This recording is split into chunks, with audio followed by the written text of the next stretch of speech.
I didn't walk into that courtroom angry. Anger is loud. Anger exposes you. I walked in silent. Silent is sharper. Silent cuts deeper. They pretended not to see me at first, my parents.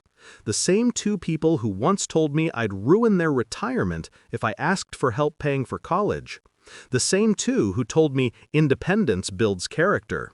The same two who, years later, sued me for $5 million after I became CEO of a company they never believed I could build.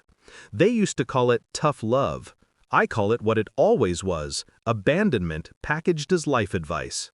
But this story didn't start in a courtroom. It started in my childhood kitchen, the night they pushed the college brochure back toward me like it was a bill they never planned to pay. "You're smart," my mother said. "You'll figure it out alone." Alone. They loved that word. I remember nodding, pretending it didn't sting. Pretending I didn't notice how they had money for vacations, renovation projects, a shiny boat parked in the driveway. Just never money for me. Still, I swallowed the hurt, turned it into fuel, and walked out of that house the day I graduated high school. No tears, no dramatic goodbye. Just a quiet vow, I wouldn't return until I had built something they couldn't ignore. College was brutal. 2 part-time jobs, nights where my dinner was ramen and my pillow was a stack of unpaid bills. But struggle makes you inventive, and desperation teaches discipline faster than comfort ever could. By 22, I'd built my first company. Small, scrappy, held together with determination and caffeine. By 28, I sold it. By 32, I was CEO of a biotech startup valued at hundreds of millions. Suddenly, everyone returned my calls, even the people who once told me to figure it out alone.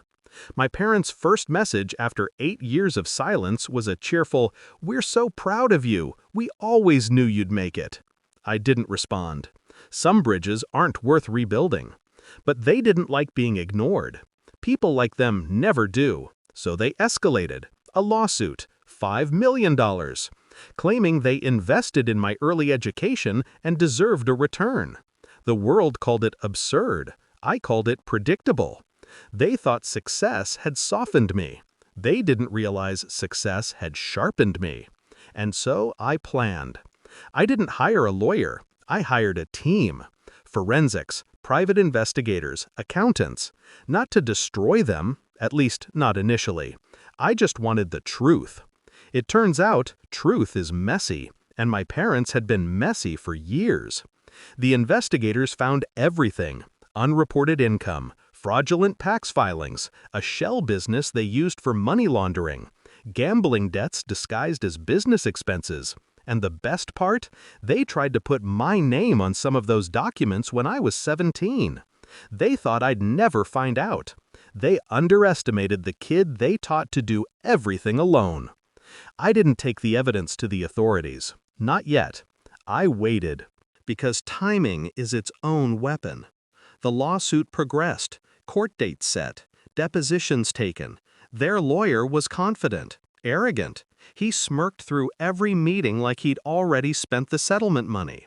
Meanwhile, my quiet little pile of evidence sat untouched in a secure folder on my desk, waiting. The day of the trial arrived. I entered the courtroom calm. My parents avoided eye contact. Their lawyer didn't. His smirk flickered the moment he saw me.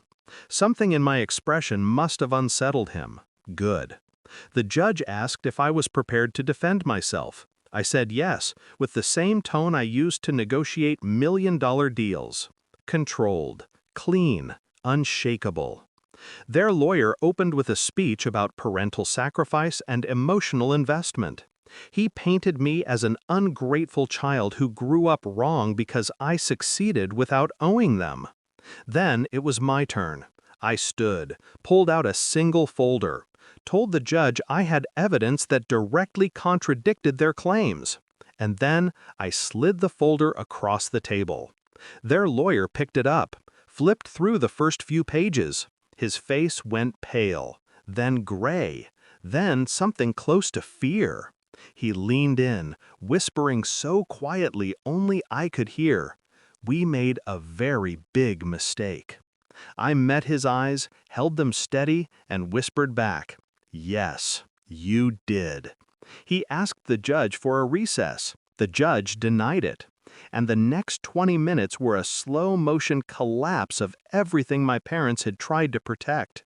Fraud, tax evasion, illegal financial activities, signatures, dates, documents tying every one of their crimes back to them. The courtroom felt colder as the truth spilled out. My mother's hands trembled. My father's jaw clenched so tight I thought his teeth might crack. Their lawyer stopped speaking altogether. The judge dismissed the case against me instantly, then referred the evidence to federal authorities. The fallout was efficient. By the end of the week, my parents' accounts were frozen. By the end of the month, they were indicted. Their new retirement plan involved concrete walls and steel bars.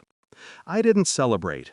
Winning isn't always joyful. Sometimes it's just necessary. But the night the verdict came down, I sat in my office, looking out over the city. The same city where I once worked double shifts to afford textbooks.